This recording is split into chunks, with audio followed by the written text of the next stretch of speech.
so-called Negro community has shocked the white man by resisting all efforts to divide us. I think that you and I should continue to shock him by staying and working together in unity, despite religious, political, economic, or educational or social differences. My people are terrified. We've been terrorized to the point that we're mentally and spiritually paralyzed. We suffered through centuries of dehumanization and degradation. It took the form of slavery and segregation in this land of the free, where oppression's government sanctioned. We're subjected to systemic skin color discrimination, from black codes to Jim Crow to black criminalization. It's been 400 years, it's time for our liberation. We're a nation within a nation, victims of colonization. Where's our revolution and Independence Day celebration? Cause what's the 4th of July to the slave on the plantation? And slavery didn't end, they just changed its implementation.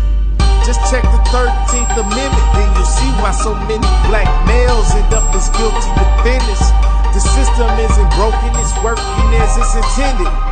So I'm not here to fix it, I'm here to end it. And then again, if we tell you that Negroes are being hung on the tree or being shot down illegally, unjustly, and those Negroes should do something to protect themselves, you say you're advocating violence. I won't rest till this nightmare we're living in ends, and we see justice for our murdered young innocent men.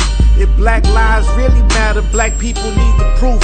Cause we are the only ones responsible for our improvement. How can we leave it to someone else to do what's best for us, especially when there's someone else that's historically been oppressing us? We can't use a system built to enslave us to free us, and we really sick if we think that they white Jesus can heal us. Our children need us to defend them, teach them and guide them, show them love and bring out the greatness that is deep inside them. Are we gonna build a nation or stay on the plantation? Keep begging for our freedom or fight for our liberation? When the Japanese attacked Pearl Harbor, he didn't say get nonviolent. He said praise the Lord, but pass the ammunition.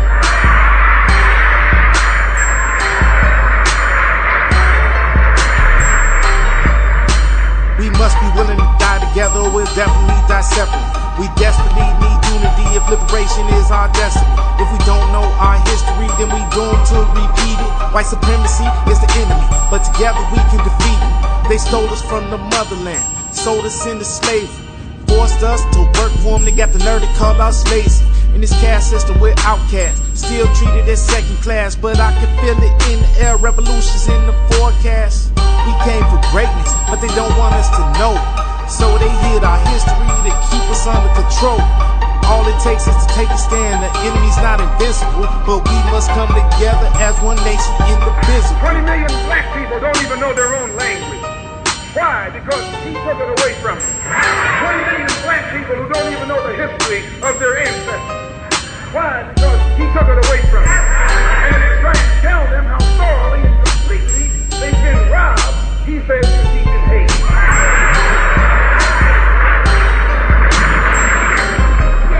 That's something to think about. Today you are coming out of college. You're coming out of the leading university. You're trying to go in a good direction, but you don't know which direction to go in.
You know, I've seen this little cartoon being floated around online, and I've got to address this because it's gonna take somebody with a balanced standpoint on this what we're depicting right here and what you see right here that's gonna address this the right way and tell the whole truth about this. So let's go ahead and get started on this. Right now, you see the depiction of the cartoon, okay? And in the picture, you got the so-called thug with the attractive sister. This is in high school.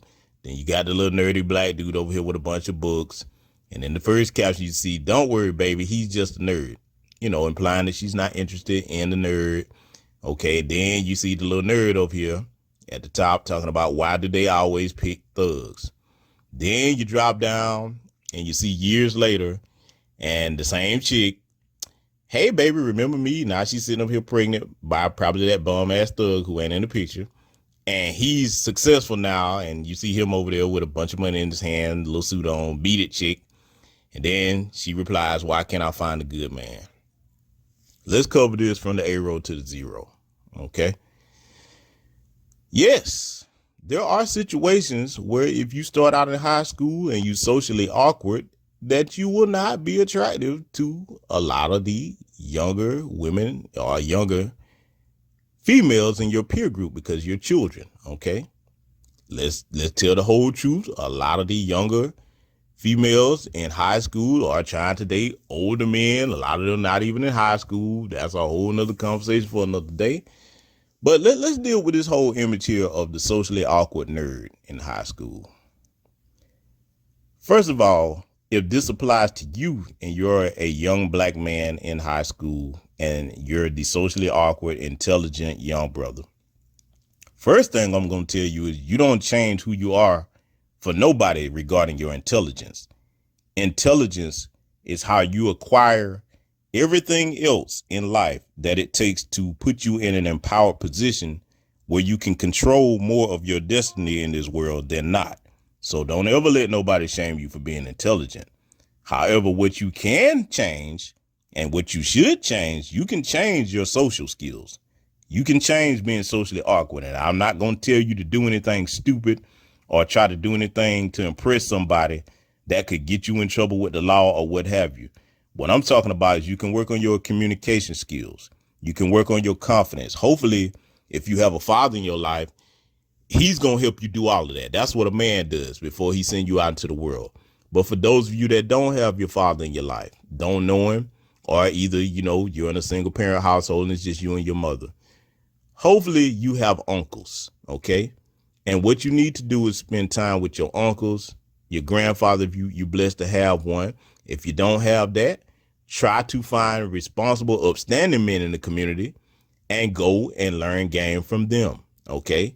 And when I say game, I'm talking about social skills and manhood training, because sisters, that's something you need to make sure if your child's father isn't in his life, he needs to be spending time with his uncles, grandfather, older male cousins, a responsible black male figure in the community that has something going on. If, for example, let's just say if it's a mechanic, hey, one good thing that he can do, well, two good things he'll learn. Go send him to spend some time around that old man if you're willing to take him under his wing, and he'll learn how to repair cars also. Okay, just giving that as an example. But see, if you are the type of grown brother who you are still traumatized about what happened to you in high school, talking about all the girls chose the thugs, etc., you may need some therapy, brother. You don't let high school traumatize you for the rest of your life. Do you experience traumatic things in high school? Yes, men and women do. Okay, when we were children, we probably went through some things in high school that rubbed us the wrong way and actually affected our worldview on things. But to stay stuck, the word was stuck coming out of my mouth, the sentence rather, to stay stuck in a mind frame where if you in high school or college, life is steady moving. And if you going to stay stuck mentally in that time period, something is wrong with you. Because yes, we do see that. We do see a lot of these women that you were rejected by when they were girls in high school. They go get with the Pookies, the Ray Rays, the Thugs for, you know what I'm saying, just sake of argument. And then those guys disappear and leave them with a baby. Then they come back with the hey big head. Yeah, you ain't supposed to give them the time of day. I agree with that. You supposed to leave them right where they at and send them back to their baby daddy and be like, hey, y'all need to go make a family. I ain't telling you to get with them at all. I would never do that. But what I am going to tell you is this: you better consider that you not being chosen by them, that might have been the best thing for you. A lot of times what appears to be desirous to the eyes of men and women is not what we need. Sometimes that's the best thing for you. And see, if you were the socially awkward high school student or college student, a lot of times when you hear some of these guys in these online spaces whining and complaining about that, it wasn't so much that every guy that those women were choosing were thugs. They were just more socially adjusted than them 9 times out of 10. And see, if you don't have older black male figures in your life to sit down and give you the game on how women operate, on how girls operate, okay, on the things that you can do as far as self-improvement to attract more women to you. For example, let's go back to that situation with the high school kid up here in the top. If you socially awkward and you very intelligent, again, do not change your intelligence. That is your ticket in life to put you where you need to be as a black man or a black woman. Okay. Don't ever change that. But what you can change is, okay, if you're a little light in the ass, this is the part right here where if you got a father, he ain't finna let you go out into the world like that. No way. Start hitting them weights. You got to do more than hit the books. Hitting the books is good. Hey, get a workout regimen going. Start seeing how many push-ups you can do a week.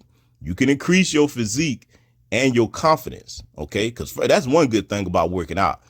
The better that you're in shape, the better you're going to feel and the more confidence you're going to have, young brothers. So if you're a young man over here listening to this, what I'm trying to do is give you the truth on this image right here so that you don't become one of these traumatized men that's stuck worrying about the women that turned you down.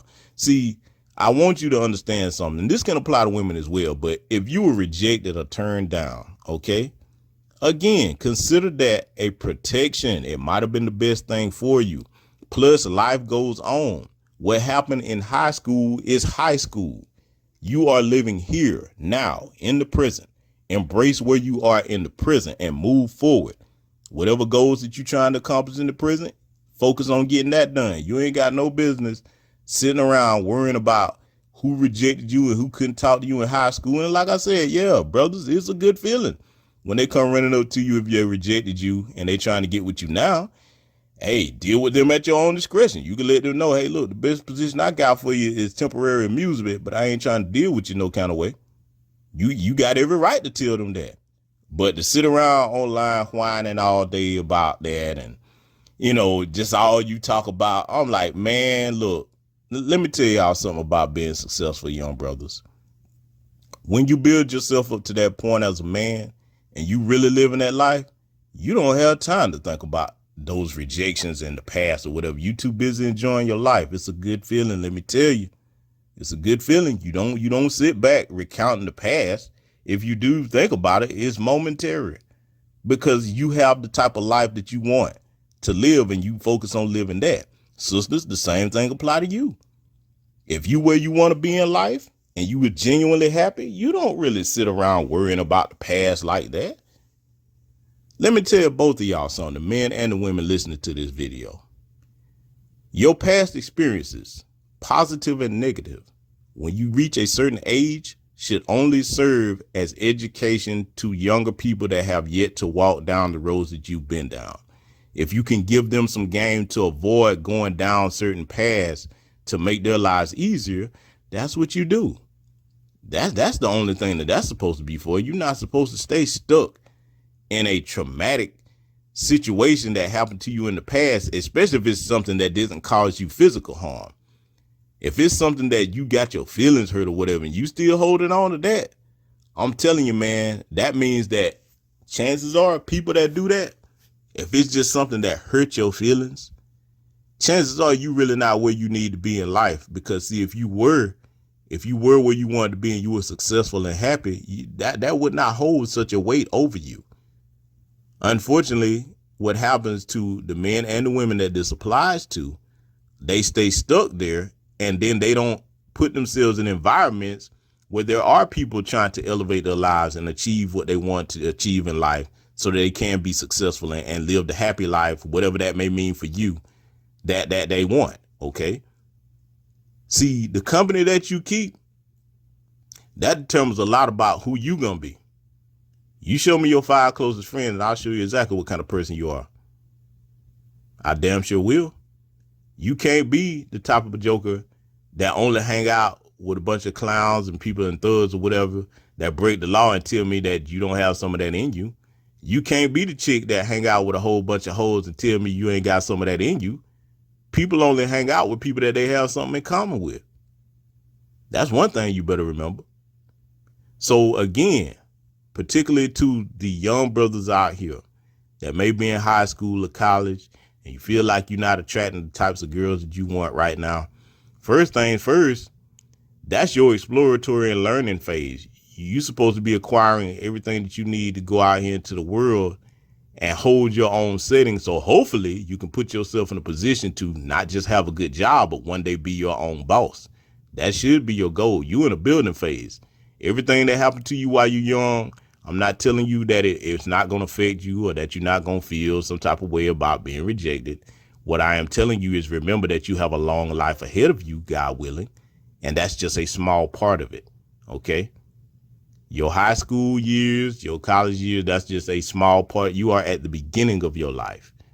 I know that when you're in high school, and unfortunately, sometimes people in college get in college and have a high school mentality, it seems like everything that happened to you is a great big deal. I'm going to tell you something that the elders have always told me.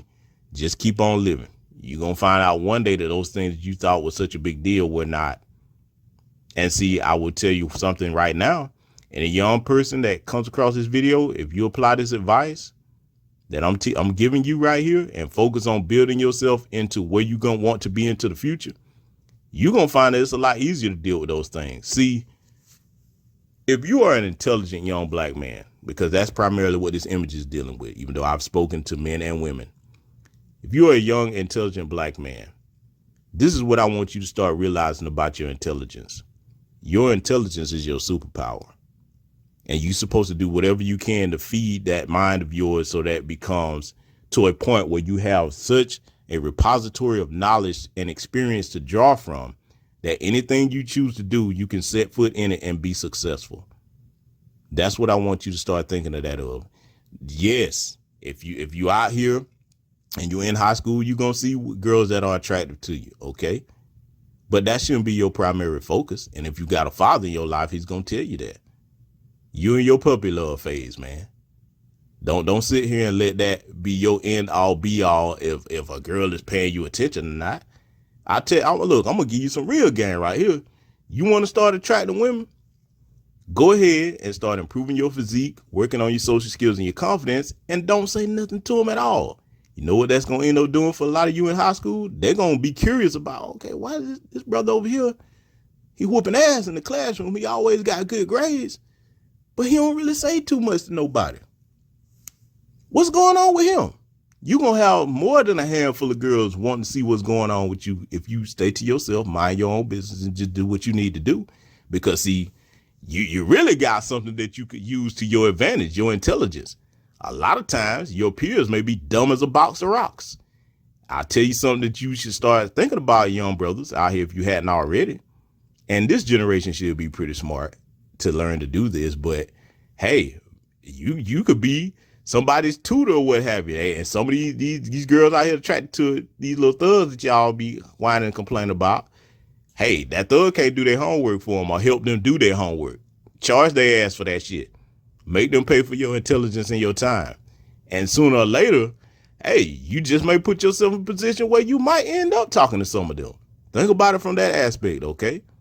For you young men that are in high school, because a lot of y'all come over to my channel, I just want you to remember that the beginning phase of your life in high school and college is not the end all be all determination of where you're going to end up. OK, so you may very well end up being the image down here with the brothers in the suit and he got plenty of money.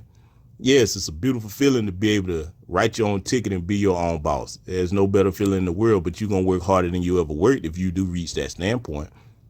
With every mountain that you climb and every goal that you tackle, and accomplish, it's going to bring a new set of problems.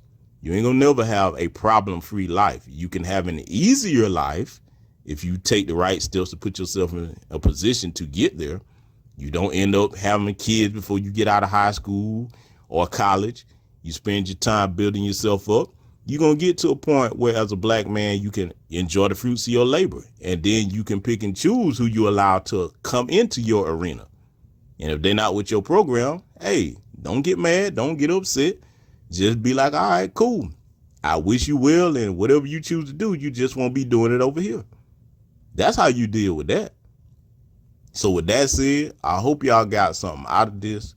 This been floating around. I had to say something on it. Hopefully this will have given you a different perspective on it if you're a young black man in high school or going into college. And hopefully if you're an old fool over here holding on to past emotional trauma from high school and college, please get yourself some therapy. Same thing to you sisters. Get yourself some therapy. It's not a bad thing. That's it. Like, share, subscribe. See you all in future content.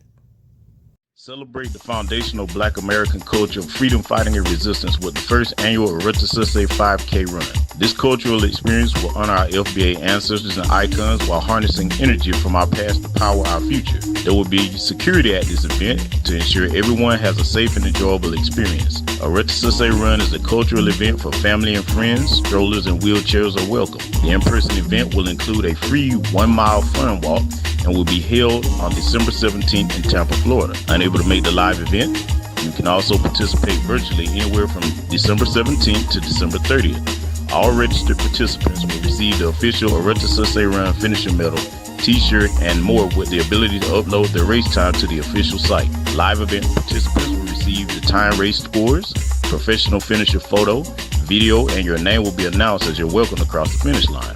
Enjoy the post-race after party and refuel with a traditional FBA breakfast.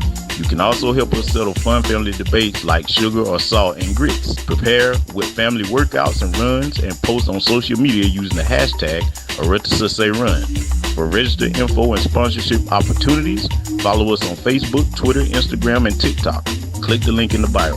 Hope to see you.